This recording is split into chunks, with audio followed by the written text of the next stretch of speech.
Panamá, país da América Central, conhecido por suas belas paisagens e por uma obra de engenharia humana que atravessa o centro e liga os oceanos Atlântico e Pacífico chamado de Canal do Panamá.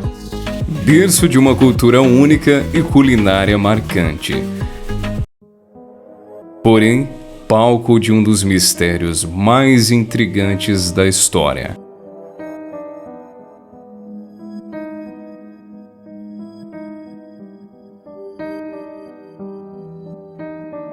Panama vanuit ons land aanstuurt, toch naar dat Midden-Amerikaanse land. Hij vertrekt eind van deze maand naar Panama. Al bijna 3 weken zitten ze in onzekerheid over het lot van hun dochters. De ouders van Chris Kremers en Lisanne Vroom. De twee vrienden. Want ook in Nederland wordt nog dagelijks door zo'n 5 man aan de zaak gewerkt. Ze doen bijvoorbeeld digitaal onderzoek. Telefoons van de meisjes worden nagetrokken, computers uitgelezen. En de teamleider gaat met de resultaten onder zijn arm naar Panama. Esta es la historia de las holandesas desaparecidas en tierra. Por allí pasaron Chris y Lisanne, quienes además descubrieron un frágil puente artesanal hecho de bambú, madera y alambre, por el que tuvieron que cruzar. Y yo estaba aquí cuando la chica pasó. Saben que era la del pianista, donde un guía atestiguó que vio por última vez a las 2 holandesas. No le veo posibilidad de que la gente se salga del sendero afuera en el bosque, más bien la gente tiene que continuar caminando dentro del sendero. Al río donde se encontraron las cosas está aproximadamente a 2 días desde aquí.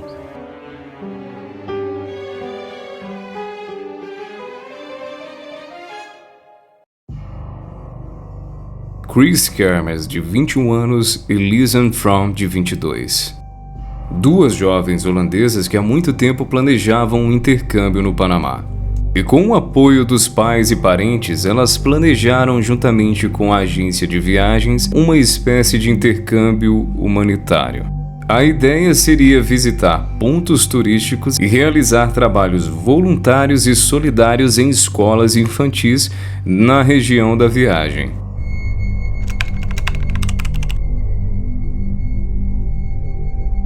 No dia 15 de março de 2014, as estudantes embarcaram em um avião de Amsterdã para Costa Rica. De San José, na Costa Rica, eles viajaram de ônibus até Bocas del Toro, no Panamá. Um barco de lá as levou até a ilha panamenha Isla Colón, no arquipélago de Bocas del Toro. E foi nessa ilha que elas ficaram cerca de 2 semanas aprendendo espanhol e curtindo as férias. Nessa mesma ilha, elas encontraram 2 outros jovens holandeses, os quais passaram muito tempo juntos, curtindo, bebendo e aproveitando o tempo da melhor forma possível antes de começar os trabalhos voluntários. Em seu diário encontrado, Lisanne escreveu: "Eles poderiam realmente se tornar meus melhores amigos. Também vimos um golfinho, o máximo prazer. Beber de um coco, de verdade sim, e me queimando de sol. Trabalhei bem no bronzeado. O que mais você quer?" Esse diário estará disponível na descrição do vídeo para quem quiser ler. Após 2 semanas, então, as garotas viajaram até a cidade de Boquete para poder realizar os trabalhos voluntários que já eram previstos pela agência de viagem da escola infantil Casa Esperanza. Porém, ao chegar lá, elas receberam a triste informação de que não poderiam trabalhar lá aquela semana. A diretora da escola informou que tinha compromisso em outro lugar e não poderia receber as garotas naquele momento, estragando então assim tudo que havia sido planejado juntamente com a agência de viagem. Lisanne então mandou a seguinte mensagem para seu pai: "Fomos mandados embora. Estou realmente muito decepcionada." Elas até tentaram encontrar uma outra escola disposta a aceitar os trabalhos voluntários, mas não conseguiram. Então, procurando local para ficar, elas encontraram uma host family, que é uma espécie de hospedagem domiciliar, onde o hóspede utiliza um quarto ou um apartamento na residência do hospedeiro ou anfitrião. A anfitriã Miriam Guerra já estava acostumada a receber estudantes estrangeiros na sua casa. Da manhã do dia 30 de março, então, Miriam levou café para as garotas e passou a conversar com elas para entender melhor o que elas queriam fazer na região. E já que seus planos haviam sido frustrados, elas decidiram então que iam explorar a região e aproveitar o máximo possível. Sem perder muito tempo então, elas saíram para conhecer toda a região e planejar os passos dos próximos dias. Durante todo o dia então, elas visitaram diversos locais na cidade, alguns bares para poder planejar como seriam os seus próximos dias e também chegaram a conhecer uma escola de espanhol chamada Spanish by the River, ou Espanhol à beira-rio, gerenciada por também holandeses. Essa escola possui uma página ativa no Facebook, onde lá vocês podem ver o trabalho que eles realizam. Também é dito que elas passaram um bom tempo nessa escola, utilizando o Wi-Fi para entrar em contato com os familiares, também aprendendo mais um pouco de espanhol e estudando pontos turísticos para poder visitar. E essa escola também oferece passeios turísticos por toda a cidade. Foi aí então que as garotas, juntamente com a escola, combinaram um passeio em uma das fazendas de café, marcado para as 8 horas da manhã do dia 2 de abril. Porém, no dia 1º de abril, elas resolveram sair para um pequeno passeio e nunca mais foram vistas.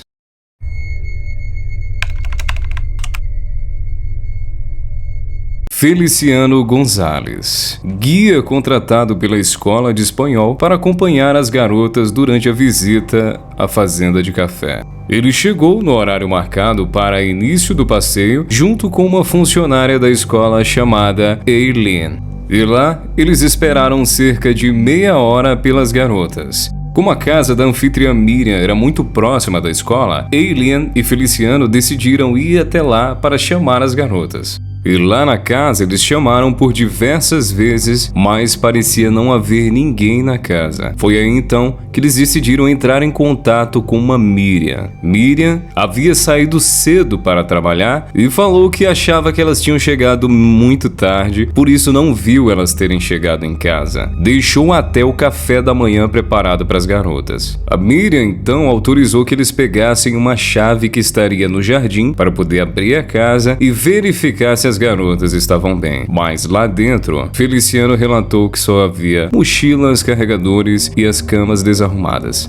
Dando o benefício da dúvida então, achando que as garotas poderiam estar passeando pela cidade, Feliciano e Eileen resolveram se separar e só voltariam a entrar em contato novamente às 19 horas daquele dia. Alguma coisa não estava certa. Por que as garotas não retornaram? Por que não apareceram para o passeio na fazenda? Foi assim então que Eileen, Feliciano e Miriam decidiram reportar o sumiço das garotas às autoridades. E a partir desse ponto então que as coisas começaram a ficar meio complicadas. Devido à busca por informações do paradeiro das garotas entre o dia 2 e o dia 3, começaram a surgir diversas teorias, suposições e muita, mas muita contradição por parte das pessoas que supostamente teriam visto as garotas naquele dia. Ingrid Lomers, dona da escola de espanhol, logo descobriu no histórico dos computadores que as garotas utilizavam que havia muitas pesquisas sobre a trilha El Pianista, que mais tarde se confirmaria com diversos testemunhos extremamente inconsistentes sobre o horário que elas teriam se dirigido até o local do início da trilha. Um taxista disse ter pego elas por volta de 1h30 da tarde, mas depois, em entrevista para algumas emissoras, ele disse ter pego elas às 10h30 da manhã. Alguns funcionários da escola disseram ter visto as garotas por volta de 1 da tarde. Um outro guia diz ter visto as garotas no topo da trilha do pianista por volta de meio-dia, e outras testemunhas também teriam visto as garotas em um supermercado por volta de 1 da tarde. Muitas inconsistências, até que os moradores do entorno do início da trilha do pianista confirmaram que elas haviam passado por lá por volta das 11 horas da manhã. Com as autoridades avisadas, no dia 3, o guia Feliciano decidiu realizar as buscas por conta própria na trilha do pianista, enquanto as autoridades decidiam e planejavam o que fazer. Foi aí então que no dia 4 entraria em cena o SINAPROC, que é o Sistema Nacional de Proteção Civil do Panamá, e com a ajuda de diversos profissionais e voluntários, deu-se início a uma mega operação de buscas nas regiões próximas e na própria Trilha do Pianista. A Trilha do Pianista é descrita como uma trilha fácil, tranquila e que nem é preciso de um guia para percorrê-la. Toda a trilha é repleta de pequenas casas e barracos de moradores e indígenas locais. Então é praticamente impossível percorrer essa trilha sem ser notado ou passar despercebido, porque basicamente você está passando pelo quintal dessas pessoas. Porque apesar de ser uma trilha, também é um caminho utilizado pelos moradores locais. Não é o tipo de local onde você se acidenta e simplesmente não te encontram. É uma região muito movimentada, tanto por turistas quanto pelos próprios moradores. Os profissionais do SINAPROC, voluntários, cães farejadores e até mesmo helicópteros sobrevoando toda a região. 2 dias já haviam se passado e nada. Nenhum rastro sequer, nenhuma informação ou pistas. Foi aí que um dos pais das garotas resolveu viajar até o Panamá, junto com investigadores holandeses e uma recompensa de $30 mil por qualquer informação sobre as garotas. E mesmo assim, após 10 longos dias de busca, nada foi encontrado. Nem sequer uma só evidência. Então o SINAPROC decidiu parar com as buscas e só retornaria quando surgisse novas evidências, restando então apenas os investigadores holandeses, os pais das garotas e os voluntários. O próprio guia Feliciano fazia parte de um dos grupos de busca e posteriormente passaram a receber alguns incentivos financeiros por parte dos pais das garotas para não desistirem das buscas.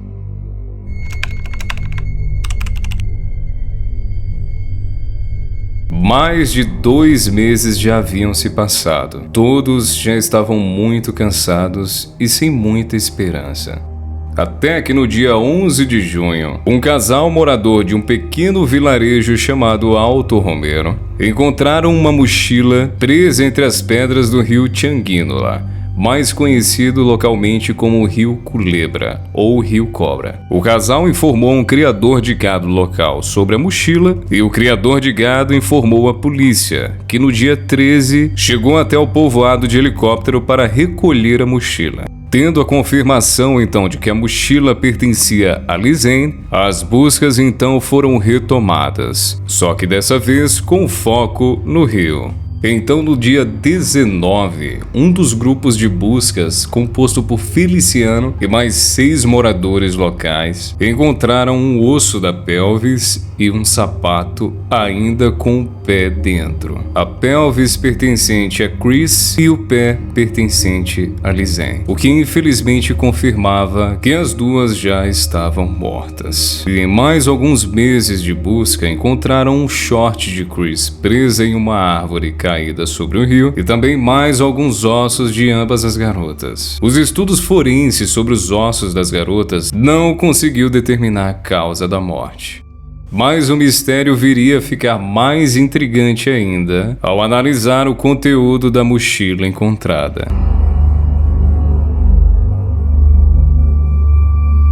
Segundo o site Imperfect Plan, os itens encontrados dentro da mochila foram 2 pares de óculos, $83 em dinheiro, passaporte de Lizen, uma garrafa d'água, a câmera digital de Lizen, 2 sutiãs e ambos os telefones das garotas.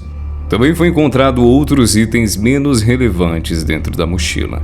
A mochila foi encontrada em condições tanto quanto estranhas. Não parecia que a mochila tinha passado 72 dias sobre a água. Claro, a mochila estava desgastada, tinha manchas, e os eletrônicos e itens encontrados dentro estavam realmente molhados e danificados. Mas mesmo assim não parecia ter sido algo que passou tanto tempo sobre o rio. E a equipe técnica, ao conseguir acessar os dados do cartão de memória da câmera digital de Lizen, viria a aumentar ainda mais o nível de estranheza do caso. Segundo os dados da câmera, no dia 1º de abril, no dia que elas desapareceram, foram tiradas cerca de 140 fotos. E as primeiras fotos confirmavam que elas teriam iniciado a trilha às 11 da manhã.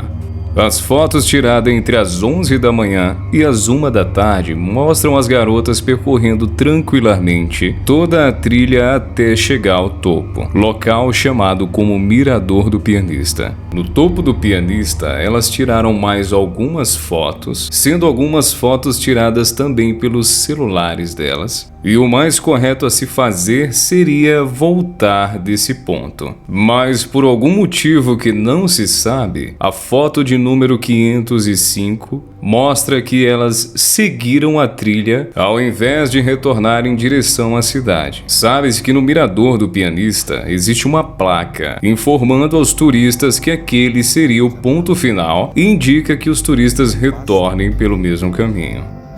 Retorne. As fotos 507, 508 e 509 viriam a ser as últimas fotos tiradas aquele dia, mas estranhamente a foto 509 foi deletada.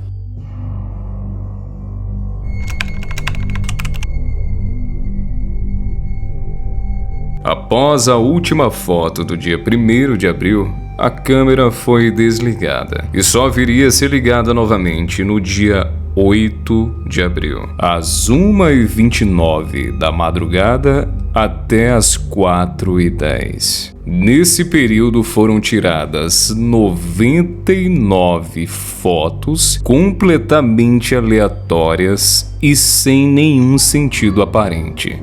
Os investigadores descreveram as fotos como sendo tiradas de um filme de terror.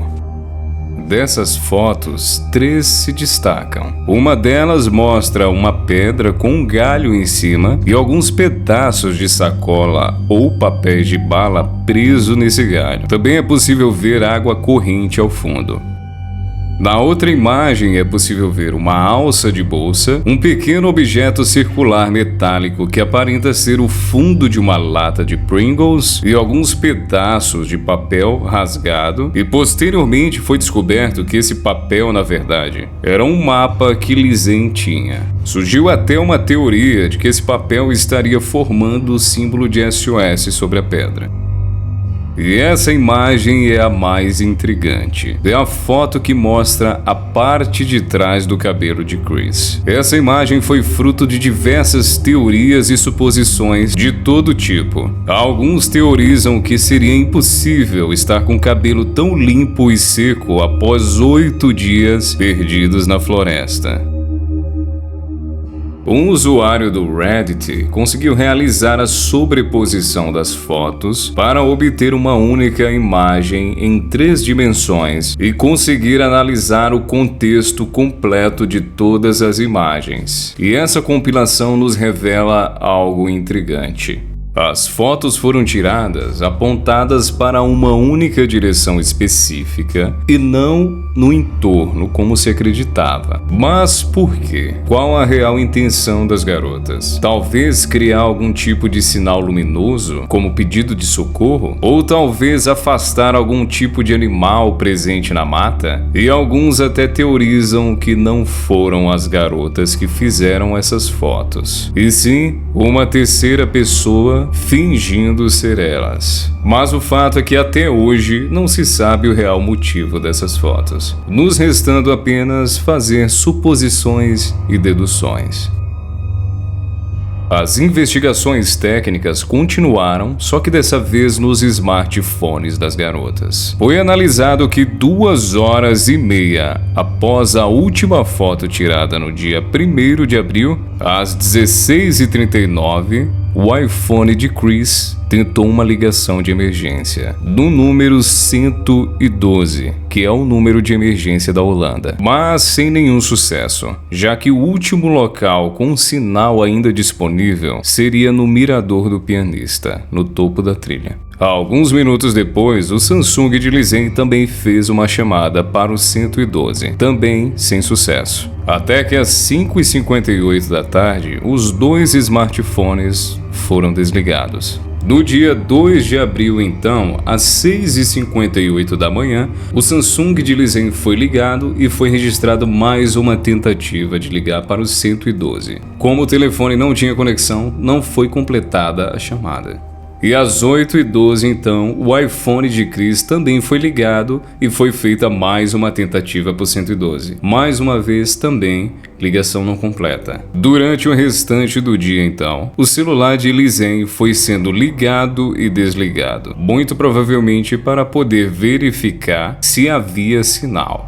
No dia 3 de abril, então, o iPhone 4 de Chris foi ligado às 9h32 e foi discado 2 vezes o número 911, que é o número de emergência do Panamá. Logo após a tentativa falha, o iPhone foi desligado. Já no dia 4, o Samsung foi ligado às 4h50 da manhã e às 5 horas. Porém, o Samsung estava com 0% de bateria, o que fez o sistema se autodesligar. O iPhone de Chris ainda tinha bateria e ele foi ligado e desligado também durante o dia, porém não houve mais tentativas de ligação nesse dia. E a partir do dia 5, o PIN de liberação do chip do iPhone de Chris não foi mais inserido. E infelizmente, já há algum tempo, alguns canais e blogs têm passado a informação errada de que após o dia 5, o iPhone de Chris teve mais de 70 tentativas de colocar a senha incorretamente, quando na verdade isso é apenas uma confusão que foi feita ao analisar fontes erradas sobre o assunto, quando na verdade a análise das tentativas engloba um período desde o início de março até abril, tornando essa informação irrelevante para os acontecimentos após o dia 1º de abril. Voltando à linha do tempo do uso dos smartphones, então, nos dias 7, 8 e 9, não houveram mais nenhuma tentativa de uso dos aparelhos. No dia 10 de abril, houve um log criado no Samsung de Lizen pela tentativa de ligar o aparelho às 5h15 da manhã. No dia 11 de abril, então, o iPhone de Chris foi ligado às 10h51 e permaneceu ligado durante 64 minutos. Após esse período, o smartphone foi desligado e não houve mais registro de uso dos aparelhos. A análise forense na mochila revelou cerca de 13 amostras de DNA de pessoas diferentes, mas nenhuma delas eram de Chris ou de Lizen, e muito provavelmente se perdeu enquanto a mochila percorria o rio. E as amostras encontradas provavelmente são dos moradores que encontraram e dos policiais que manusearam a mochila. Alguns teorizam que a mochila teria sido encontrada muito antes do que o informado pelo casal do Alto Romero, e que eles só informaram sobre a mochila com o intuito de receber a recompensa oferecidas pelos pais das garotas, o que explicaria do porquê da mochila não estar tão danificada como ela deveria estar se tivesse realmente ficado mais de 2 meses dentro da água. No documentário Lost in the Wild, os moradores do Alto Romero declararam que ficaram extremamente chateados por terem sido os primeiros a encontrar evidências das garotas e não terem recebido a recompensa prometida. Porém, alguns anos depois, os pais das garotas decidiram doar o valor da recompensa ao povoado para auxiliar na construção de uma escola. Essa escola começou a ser construída em 2019 e atualmente realiza um papel extremamente importante na comunidade. Durante todo o caso, apenas 2 ossos de Chris foram encontrados, sendo a pelvis e um osso da coluna. Já de Lisem, além do pé dentro da bota, foram encontrados mais 28 fragmentos do outro pé, o osso da tíbia e o fêmur. O que fez muitos se questionarem do porquê tão pouco foi encontrado. Isso pode ser explicado devido a corpos na água levarem apenas 3 semanas para se decomporem completamente. A água auxilia na quebra do tecido e os peixes também fazem boa parte do trabalho. Naquela região, os rios são muito caudalosos e repletos de rochas, e com a incidência de diversas cheias durante os meses, o que também pode explicar o fácil desaparecimento da maior parte dos ossos.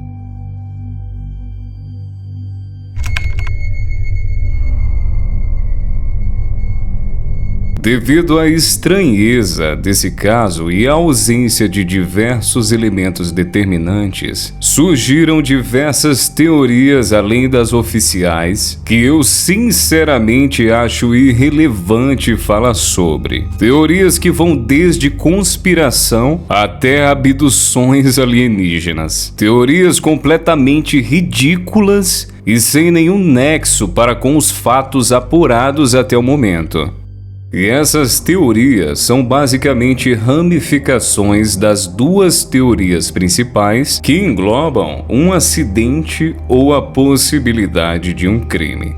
A teoria que encabeça o arquivamento do caso é a de acidente, determinado pela investigadora responsável pelo caso no Panamá, Betsaida Pitti.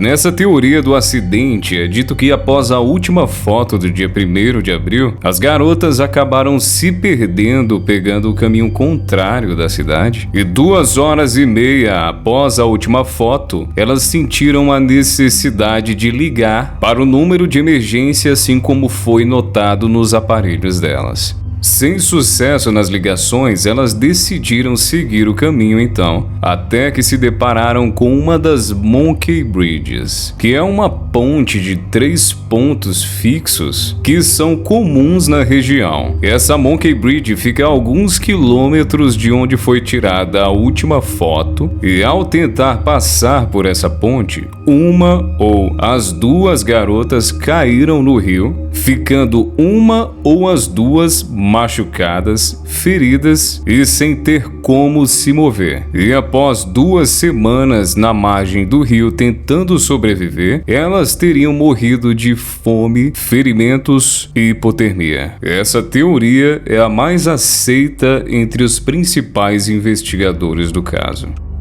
A teoria de crime possui diversas hipóteses diferentes, mas a mais aceita é que após a última foto tirada no dia 1º de abril, elas foram perseguidas e atacadas por uma terceira pessoa ou um grupo de pessoas. Essa hipótese se dá devido a relatos de pessoas que o caminho após a trilha do pianista é utilizado frequentemente por traficantes de drogas e até criminosos de outros tipos. Após ser atacadas, então, seus restos e pertences teriam sido jogados no rio e os dados dos seus celulares teriam sido alterados em um computador, assim como também as fotos teriam sido forjadas para simular um acidente.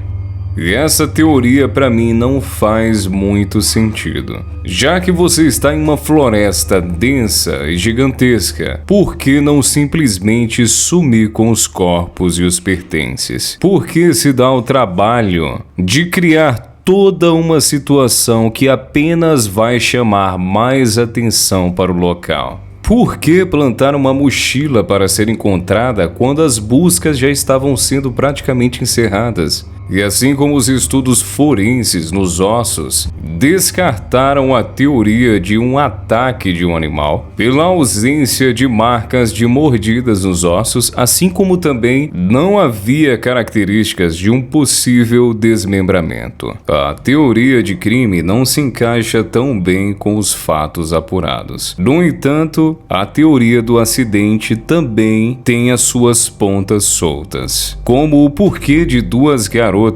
tão inteligentes que gostavam de registrar tudo o que elas faziam. Não deixaram nada escrito, nenhuma mensagem sequer no celular, nenhuma foto delas a não ser a foto do cabelo de Chris no dia 8. Por que não registrar os momentos que elas estavam passando? O próprio Frank Van de Gucht, principal investigador holandês, declarou no documentário Lost in the Wild que ele não acreditava que as garotas teriam se arriscado na Monkey Bridge. Ele também disse que a quantidade de elementos atuais ou a ausência deles impossibilita de determinar quais das duas hipóteses realmente é a verdadeira. Ou seja, não há como afirmar se foi um acidente e não há como afirmar se foi um crime, pois existem pontos favoráveis e desfavoráveis para ambas as hipóteses. Devido à notoriedade do caso, começaram a surgir diversas hipóteses e acusações completamente irresponsáveis que acabaram prejudicando a vida do guia Feliciano. Várias informações falsas e diversas declarações de ódio começaram a surgir pela internet pelo simples fato do guia Feliciano ter sido um dos moradores que mais se dedicaram nas buscas voluntárias pelas garotas. Muito também se fala sobre o site de avaliação de guias, onde o Feliciano tem uma página com 49 avaliações, sendo 47 excelentes e 2 avaliações ruins. Eu sinceramente não levo em consideração essas avaliações feitas no site, porque foram feitas muito depois dos acontecidos e claramente essas avaliações têm a intenção de prejudicar a imagem do guia. Até os dias de hoje, Feliciano recebe ameaças nas suas redes sociais e até para poder fechar algum trabalho, ele precisa analisar antes, com medo de ser algum maluco fanático pelo caso. O arquivamento do caso como acidente se deu pelo fato da total ausência de elementos de crime. O caso ainda é muito vago sobre os fatos e a realidade, repleto de lacunas que só podem ser preenchidas por suposições, deduções e teorias. Mas o único fato é que ainda é uma incógnita.